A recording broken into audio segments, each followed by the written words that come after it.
பேசும் மை நேயர்கள் அனைவருக்கும் பணிவான வணக்கங்களை தெரிவித்துக் கொண்டு இன்றைய கதை நேரம் நிகழ்ச்சிக்குள் உங்களை அழைத்துச் செல்ல இருப்பது உங்கள் தோழி பார்வதி. இன்னைக்கு நாங்க அத்தியாயம் 58 ஒன்றென கலந்தன இததான் வாசிச்சு காட்ட இருக்கோம். வாங்க கதைக்குள் இணைந்து பயணிப்போம். மதிநாகசுரனை தவிர மற்ற அசுரர்கள் அனைவரும் வத்சாவிலிருந்து வெளியேறியதும் சூரியனும் மற்ற 7வரும் எல்லையினுள் நுழைந்தனர். கதிரவனின் வெப்பம் மெல்ல மதிநாகசுரனை தாக்க ஆரம்பித்தது. அப்போது அவன் தன் ஆசானான கார்க்கோடையன் கற்றுக் கொடுத்த வித்தைகளில் ஒன்றான இருள் சூழ் மந்திரத்தை உச்சரிக்க ஆரம்பித்தான். இந்த மந்திரம் தெரிந்தவர்கள் கார்க்கோடையன், மதிநாகசுரன் மற்றும் பார்க்கடையான் ஆகிய 3 மட்டுமே. அதில் கார்க்கோடையன் வயதின் காரணமாக மறைந்தார். பார்க்கடையான் தந்தை மீதிருந்த பாசத்தால் மறைந்தான். இவர்களுள் உயிரோடு எஞ்சியிருப்பது மதிநாகசுரன். அவன் இருள் சூழ் மந்திரமான இருள் வந்தருளி குளிர் தந்தருளி வெட்பத்தை கொன்று கதிரவனை வென்று இருப்பிடம் வந்தருளி இனியவளே காட்சி தந்தருளி என்று மீண்டும் மீண்டும் உச்சரித்துக் கொண்டிருந்ததில் இருளரசி வந்தாள். காட்சியளித்தாள். வெட்பத்துடன் சண்டையிட்டாள். கதிரவனை வெல்ல போராடினாள். அவள் வென்றிட வேண்டியும் அதற்கான ஊந்துதல் சக்தியை அவளுக்கு வழங்கிடவும் மதிநாகசுரன் மீண்டும் இருளரசி நீயடி, இருளே உன் ராஜ்யமடி, கொன்றிடுவாய் வெட்பத்தை, வென்றிடுவாய் கதிரவனை, பாம்பாக மாறிவிடு, நம் பகைவரை வீழ்த்திவிடு, வென்றிடுவோம் கதிரவனை, காத்திடுவோம் எம் இனத்தினை, இது பரமபத ஆட்டமடி, நீயே எனது சூழ்ச்சியின் இறுதி பகடையடி என்று உச்சரித்துக் கொண்டே இருந்ததில் இருளரசி சற்று பலம் பெற்று கதிரவனின் ஒளிக்கதிர்கள் வத்சாவினுள் நுழைய விடாமல் தடுத்து மதிநாகசுரனை காப்பாற்ற போராடினாள். மதிநாகசுரனும் தனது ஆசான் கற்றுக் கொடுத்த சில வித்தைகளை வைத்து கதிரவனையும் அவனுடன் வந்திருந்தவர்களையும் நோக்கி தாக்கினான். ஆனால் அந்த பதக்கம் அவனையே திருப்பி தாக்கியது. அவனை அவர்கள் அருகே நெருங்கக்கூட விடாது அவர்களை பாதுகாத்தது. அதனால் கோபமடைந்த மதிநாகசுரன் அவர்களுள் தான் கொல்லக்கூடியவர் யார் என்பதை அறிந்து கொண்டு அவர்களை இருளரசி ராஜ்யத்தினுள்ளிருந்தே தாக்கினான். அவனது ஆக்ரோஷமான தாக்குதலால் ரங்கனும் சுப்புவும் காயமடைந்தனர். அதைக் கண்ட ஞானானந்தம், கேசவன், முழுமதியாள் மற்றும் வேதாந்தகன் ஆகிய 4வரும் துடித்துக் கொண்டிருந்த சிப்பாய்களுக்கருகே சென்று அவர்களின் கைகளை பிடித்துக்கொண்டு நாங்கள் இருக்கிறோம் என்ற நம்பிக்கை அளித்தனர். அடுத்து வீரராகவன் மீது தன் தாக்குதலை தொடங்கினான் மதிநாகசுரன். அதைக் கண்ட முழுமதியாள் தங்கள் மண்ணின் தளபதியாரை காப்பாற்ற எண்ணி அவள் அருகே இருந்த கேசவனிடம், அண்ணா, நீங்கள் 3வரும் இந்த சிப்பாய்களை பார்த்துக் கொள்ளுங்கள், இதோ நான் வருகிறேன். மதி, எங்கு செல்கிறாய்? அனைத்தையும் சூரிய தேவனும் வீரராகவரும் பார்த்துக் கொள்வார்கள். நீ எதற்கு செல்கிறாய்? இந்த இருள்தானே அந்த அசுரனை பாதுகாக்கிறது. அதனால்தானே அவன் அதனுள்ளிருந்தே நம்மவர்களை தாக்குகிறான். அதை வென்றுவிட்டால் அசுரனும் அழிக்கப்படுவான் இல்லையா? முழுமதியாள், என்ன சொல்கிறாய்? அது நம்மால் ஆகாது பெண்ணே. அது நமது சக்திக்கு அப்பாற்பட்டது. சொல்வதை கேள். மதி, அனைத்தையும் சூரியதேவன் பார்த்துக் கொள்வார். நீ செல்ல வேண்டாம். பின் எதற்காக இந்த பதக்கம் நம்மிடம் வந்துள்ளது? இது இருக்கும் வரை நம்மை எவராலும் வீழ்த்தவோ அழிக்கவோ முடியாது என்ற நம்பிக்கை நம்மிடமே இல்லை என்றால் பின் எவ்வாறு இந்த பதக்கம் வேலை செய்யும்? அதெல்லாம் சரிதான் மதி. ஆனால் இந்த அசுரன் மற்றும் இந்த இருளை அழிக்க கதிரவனே போராடுகிறார். அங்கே பார். இதில் நம்மால் என்ன செய்ய முடியும்? கேசவனண்ணா, அவளை போக விடுங்கள். அவள் சொல்வதும் சரிதான். பின்பு எதற்காக குறிப்பாக நம் 4வரிடம் இந்த பதக்கம் வந்து சேர்ந்துள்ளது? அவளை குறித்து கவலைப்பட வேண்டாம். நீங்களும் ஞானானந்தம் அண்ணாவும் இந்த சிப்பாய்களை பார்த்துக் கொள்ளுங்கள். நான் மதியுடன் சென்று வருகிறேன். அதற்கில்லை வேதாந்தகா, இதெல்லாம் நாம் செய்யக்கூடியவைதானா? எனக்கென்னவோ அதை சூரியதேவனிடமே விட்டுவிடுவது நல்லது என்று தோன்றுகிறது என்று கேசவன் கூறியும் அதை கேட்காதது போல் முன்னோக்கி சென்றனர் முழுமதியாளும் வேதாந்தகனும். அவர்கள் திடமான மனதுடன் நீர்த்துளிப்பதக்கத்தின் மீதிருந்த நம்பிக்கையுடன் இருளரசியை நோக்கி அடியெடுத்து வைத்தனர். ஆனால் அவர்களால் ஓரளவுக்கு மேல் இருளுடனும் மதிநாகசுரனுடனும் போராட முடியாது தவித்தனர். அதை பார்த்த ஞானானந்தமும் கேசவனும் சிப்பாய்களை விட்டு செல்ல முடியாது தவித்தனர். அப்போது ரங்கன் கேசவனின் கைகளை பிடித்து, ஐயா, நீங்களும் ஞானானந்தம் ஐயாவும் சென்று உங்கள் நண்பர்களுக்கு உதவுங்கள். நாங்கள் இருவரும் இங்கேயே ஒருவரை ஒருவர் பார்த்துக் கொள்கிறோம். அப்படியே எங்களுக்கு ஏதாவது நேர்ந்தாலும் எங்கள் தலைவர் வீரசேகரன் இருக்கிறார். அவர் எங்கள் குடும்பத்தினரை நன்றாக கவனித்துக் கொள்வார் என்ற நம்பிக்கை எங்களுக்கு இருக்கிறது. செல்லுங்கள், வெல்லுங்கள் என்று ரங்கன் கூறியதற்கு சுப்புவும் ஆம் என்று தலையசைக்க, ஞானானந்தம் கேசவனிடம், வாருங்கள் கேசவன், அந்த அசுரனையும் இருளையும் அழித்துவிட்டு வருவோம் என்று இருவரும் கைகோர்த்து சென்று போராடிக் கொண்டிருந்த வேதாந்தகன் மற்றும் முழுமதியாளின் கரங்களோடு தங்கள் கரங்களையும் கோர்த்து கொண்டு, இப்போது வாருங்கள், நாம் நால்வருமாக அவர்களை தாக்கிடுவோம் என்று கேசவன் சொன்னதும் நால்வரும் கைகோர்த்தபடி நீர்த்துளிப்பதக்கச் சங்கிலியை கழுத்தில் முன்பக்கமாக இருக்கும்படி நேராக போட்டுக்கொண்டு மதிநாகசுரனுக்கும் வீரராகவருக்கும் நடுவே சென்றனர். அவர்கள் நால்வரும் குறுக்கே சென்றதும் மதிநாகசுரன் பலமிழந்தான். அதை உணர்ந்ததும் அவனின் கோபம் அந்த பதக்கத்தின் மீதும் அதை சுமந்து கொண்டிருந்த முழுமதியாள் மீதும் திரும்பியது. அந்த பதக்கத்தை அழிக்க போராடினான். ஆனால் அந்த பதக்கம் தன் உரிமையாளர்கள் தன்மீது வைத்திருந்த நம்பிக்கை மற்றும் அவர்களின் தூய்மையான உள்ளத்தின் பலத்தால் வீரியம் பெற்று இருளை மெல்ல அழித்துக் கொண்டு அவர்களை முன்னோக்கி அழைத்துச் சென்றது. இருளரசி மெல்ல அழிய ஆரம்பித்ததும் கதிரவன் தன் ஒளிக்கதிர்களை எல்லா இடங்களிலும் பரவவிட்டார். இருளரசி பின்னே செல்ல செல்ல மதிநாகசுரனும் அவளுடனே பின்னோக்கி சென்றான். ஒரு கட்டத்தில் முழுமதியால் கழுத்திலிருந்த அந்த பதக்கச் சங்கிலி இருளின் தாக்குதலால் கீழே விழுந்தது. அது தரையில் விழுந்ததும் இருளரசி மீண்டும் நால்வரையும் பிடிக்க முன்னோக்கி நகர்ந்தாள். அப்போது நால்வரும் அந்த பதக்கத்தை கீழிருந்து எடுத்து அதை பிடித்து கொண்டதில் அவர்களுக்குள் ஏதோ ஒரு மின்சாரம் பாய்ந்தது போல் இருக்க, நால்வரும் அதே பலத்துடன் இருளை மீண்டும் அழிக்க துவங்கினர். மாயாபுரி வத்சா எல்லையிலிருந்து இருளரசியுடனும் மதிநாகசுரனுடனும் போராடியதில் வத்சா கஷி எல்லை வரை வந்தனர் கதிரவனும் ஐவர் கூட்டணியும்.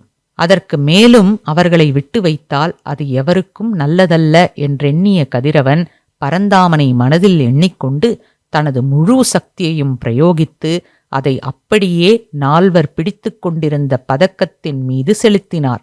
அதன்பின் ஒரு நொடியில் இருளரசியும் மதிநாகசுரனும் அழிந்து மண்ணோடு மண்ணானார்கள். பின் சற்று நேரத்தில் அங்கு ஓர் அழகிய பெண் தோன்றி அனைவரையும் வணங்கி, என்னை இந்த அசுரகுல தலைவனிடமிருந்தும் அவர்கள் இனத்திலிருந்தும் விடுவித்தமைக்கு மிக்க நன்றி.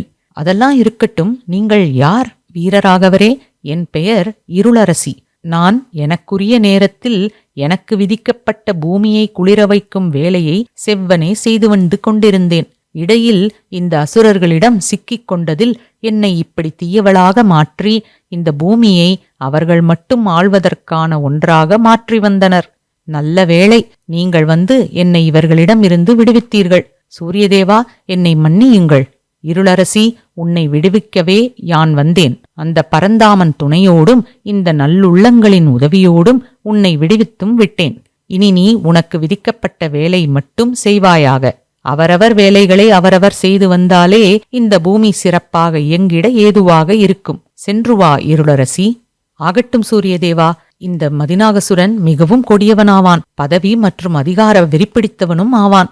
ஆகையால் இவனின் சாம்பலை கூட இந்த மண்ணில் விட்டுவிட வேண்டாம் என வேண்டிக் கொண்டு விடை பெறுகிறேன். நன்றி என்று கூறியதும் இருளரசி மறைந்தாள். அவள் மறைந்ததும் அசுரர்களால் ஆக்கிரமிக்கப்பட்டு இருள் சூழ்ந்திருந்த அனைத்து பகுதிகளும் சட்டென கதிரவனின் ஒளிக்கதிர்கள் பரவியதும் புத்துயிர் பெற்றது. ஆனால் அவள் மறைவதற்கு முன் சொன்ன வார்த்தைகள் வீரராகவன் மனதில் இருந்து கொண்டே இருந்தது. அதற்கான தீர்வுதான் என்ன என்று சூரியதேவனிடமே கேட்டுவிட வேண்டும் என்ற முடிவுக்கு வந்து, சூரியதேவா, இருளரசி சொன்னது என் மனதை ஏதோ செய்கிறது. இந்த அசுரனின் சாம்பலை என்ன செய்வது? ஒருவேளை அவன் இதிலிருந்து மீண்டும் வந்து விடுவானோ என்னவோ? வீரராகவா, இருளரசி கூறியதை நீ தவறாக புரிந்து கொண்டுள்ளாய். அவன் சாம்பலிலிருந்து மீண்டு வரக்கூடியவன் அல்ல. அவன் விதி முடிவடைந்து விட்டது.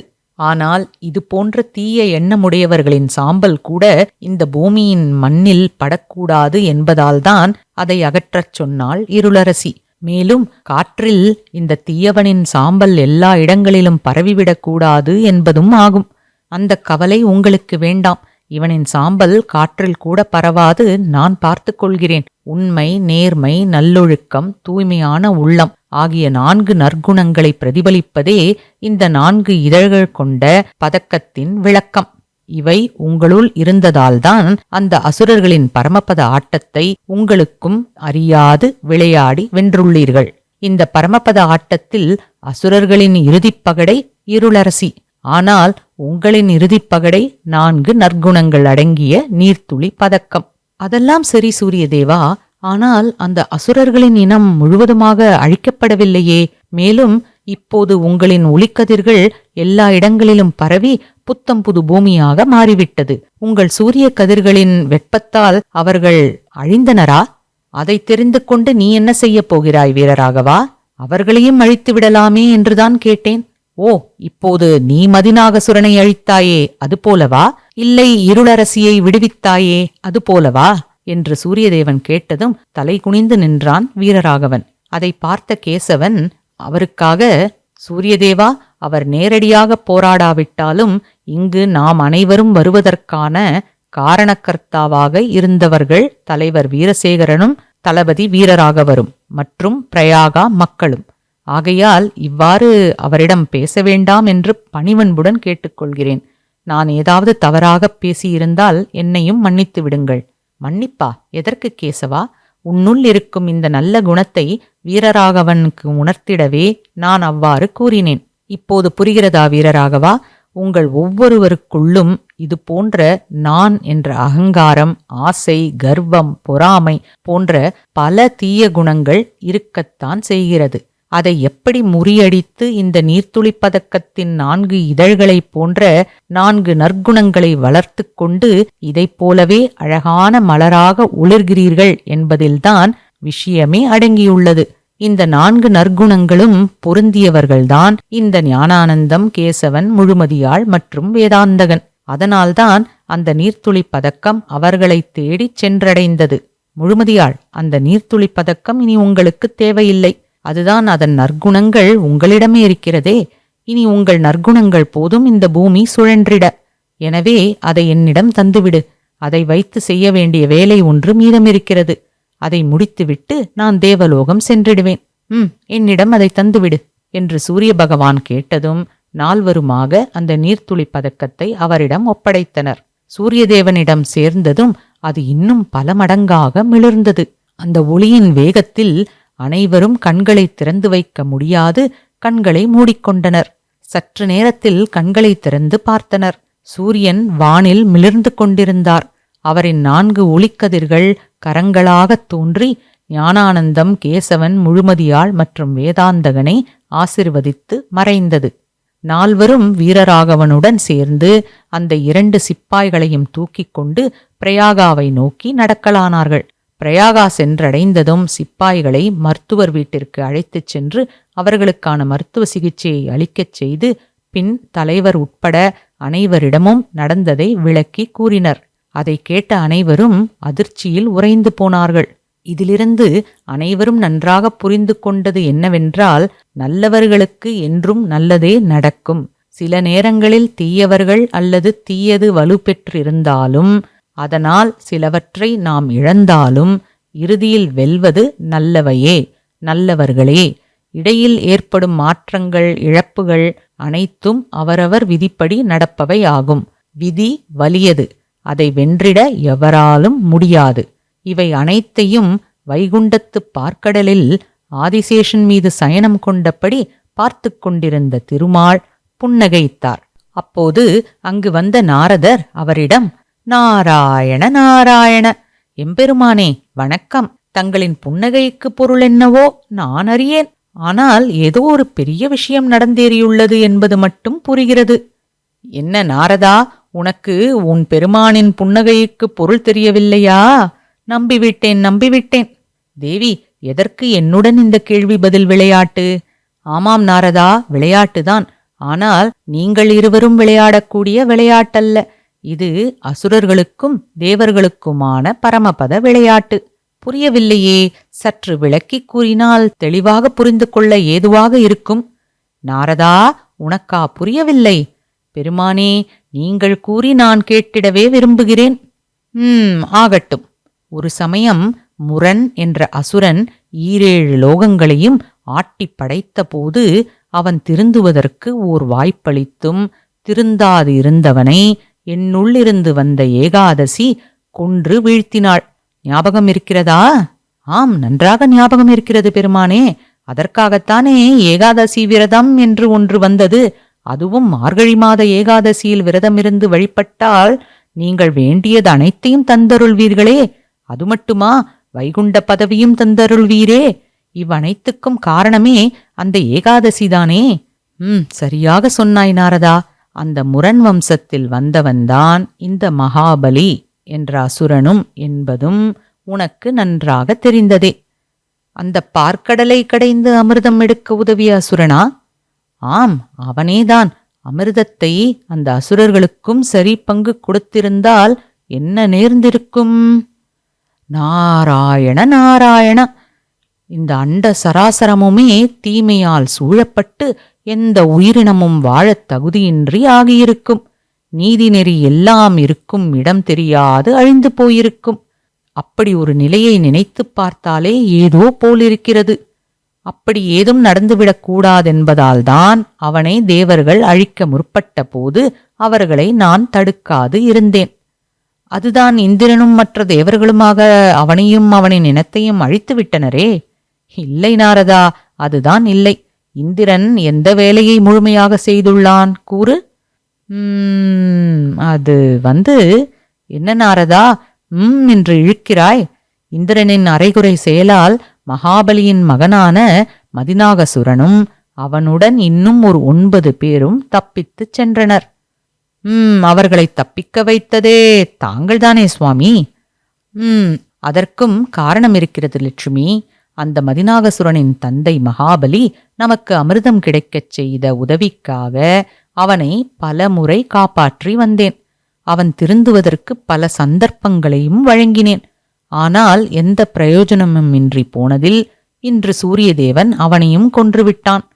என்னதான் உயிரை 7 கடல் 7 மலை தாண்டி ஒளித்து வைத்திருந்தாலும் அதை எடுக்க வேண்டிய நேரமும் காலமும் வந்தால் அது நம்மை விட்டு போகத்தானே செய்யும். அதுபோல என்னதான் நான் மதிநாகசுரனை காப்பாற்ற முயன்று அவனுக்கு பல வாய்ப்புகளை அளித்திருந்தாலும் அவனின் குணம் மாறாததால் அவன் முடிவு வந்தது. அதை நினைத்தேன், புன்னகைத்தேன், வேறொன்றுமில்லை. இப்போது அந்த மதிநாகசுரனின் இனத்தவர்கள் மீதமிருக்கிறார்களே, அவர்கள் என்ன ஆவார்கள்? நாரதா, அவர்களுக்கும் திருந்தி வாழ வாய்ப்பளிப்போம். ஏனெனில் இந்த பூமியில் ஜனிக்கும் அனைத்து உயிரினங்களுக்கும் வாழ உரிமையுள்ளது. ஆனால் எப்படி வாழ்கிறார்கள் அல்லது வாழ்கிறது என்பதை பொறுத்தே வாழும் காலம் குறிக்கப்படுகிறது. ஒருவன் கெட்டவனாகவே இருந்தாலும் அவன் திருந்துவதற்கான வாய்ப்பை பல முறை வழங்குவதுதான் கடவுள்களின் வேலை, இல்லையா? அப்படியும் அவன் திருந்தவில்லை என்றால் முதலில் சில சங்கடங்களை எதிர்கொள்ள வேண்டிவரும், சில இழப்புகளை ஏற்க வேண்டிவரும், வாக்குவாதம் விவாதம் போன்றவற்றை எதிர்கொள்ள வேண்டிவரும், அதில் தோல்வியடையவும் வேண்டிவரும். இத்தனை பார்த்தும் பட்டும் திருந்தவில்லை என்றால் மரணம் வரும். அதுவும் எளிதாக வந்துவிடாது. அவன் செய்த தவறுகளும் அதற்கு நான் கொடுத்த வாய்ப்புகளில் திருந்தாததும் சேர்ந்து அவனை வாட்டி வதக்கிவிட்டுதான் மரணம் நேரும்.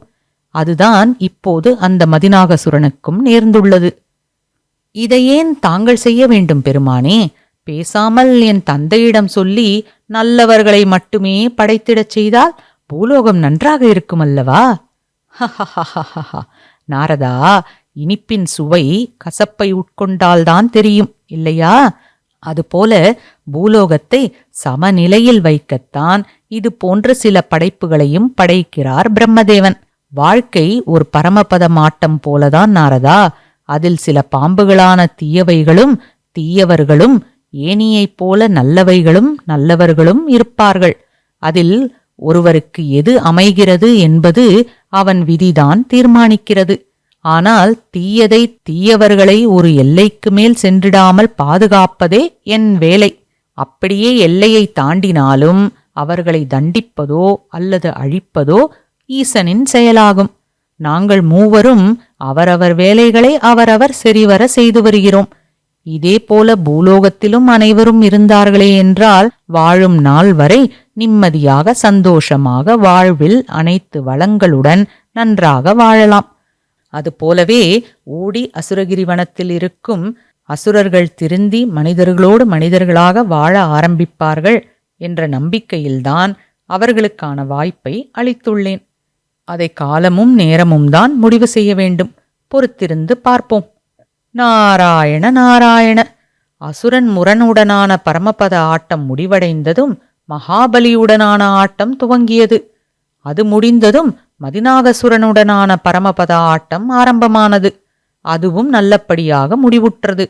மானிடர்கள் சற்று ஆசுவாசப்படுத்திக் கொண்டு வாழ ஆரம்பிப்பார்கள். மீதமுள்ள அசுரர்கள் திருந்தி வாழ்ந்தால் நல்லது. இல்லையேல் அடுத்த பரமபத ஆட்டம் ஆரம்பமாகும். ஆரம்பம் ஆகுமா? நாரதா, ஆரம்பமாகிவிட்டது. ஆம், மீதமிருக்கும் அசுரர்களில் சிலர் திருந்திட வாய்ப்பிருக்கிறது. ஆனால் பலர் அவர்களின் பிறவி குணத்தால் மாறாது ஆட்டத்தை தொடர்ந்திடுவர். தோல்வியை தழுவிடுவர். இறுதியில் மரணத்திடம் தஞ்சமடைந்திடுவர். நாராயண நாராயண. அப்படியென்றால் சூரியதேவன் அவர்களை இப்போது அழிக்க மாட்டாரா? இருளரசி கொஞ்ச காலம் அசுரர்களிடம் சிக்கியிருந்தாள். அது அவளின் விதி. அவள் முன்ஜென்ம கர்ம வினை. அவளை விடுவிப்பதற்கான காலமும் நேரமும் கூடி வந்ததும் சூரியதேவன் அவ்வாறு செய்து அவளை விடுவித்தான். அசுரர்களானாலும் எள்ளளவாவது நல்ல குணம் என்றொன்று இருந்தால் சூரியதேவனின் ஒளிக்கதிர்கள் அவர்களை ஒன்றும் செய்திடாது. மீதமிருக்கும் மந்தாகிஷி, மந்திராசுரன், கோபரக்கன், யாகம்யாழி ஆகியோருக்குள் கடுகளவு நற்குணங்கள் உள்ளது. ஆகையால் அவர்கள் சுதந்திரமாக வெளியில் வந்து வாழலாம். அதே போல அவர்களின் வாரிசுகள் அனைவரும் இளவயதுக்காரர்கள். அவர்கள் வாழ்வதற்கு வாய்ப்பளித்தாக வேண்டும் என்பதால் அவர்களும் சுதந்திரமாக வாழலாம். நாராயண நாராயண. ஆக தீயவர்களானாலும் நல்லவர்களானாலும் வாழ்வதற்கான வாய்ப்பை அனைவருக்கும் ஒரே மாதிரியாகத்தான் வழங்குகிறார் கடவுள். மதிநாகசுரனுக்கு திருந்துவதற்கான வாய்ப்பை பல முறை அளித்தும் அவன் திருந்தாது பழி உணர்ச்சியில் வாழ்ந்து வீழ்ந்தான். நீர்த்துளி பதக்கம் கொண்ட நால்வரையும் அவர்கள் குணம் மாறுகிறார்களா என்றும் பல முறை சோதித்துள்ளார். எந்த நிலையிலும் நாம் நமது நல்ல குணங்களை விட்டுவிடாதிருந்தால் இன்றில்லை என்றாலும் என்றாவது அதற்கான பலன் நிச்சயம் கிடைத்திடும்.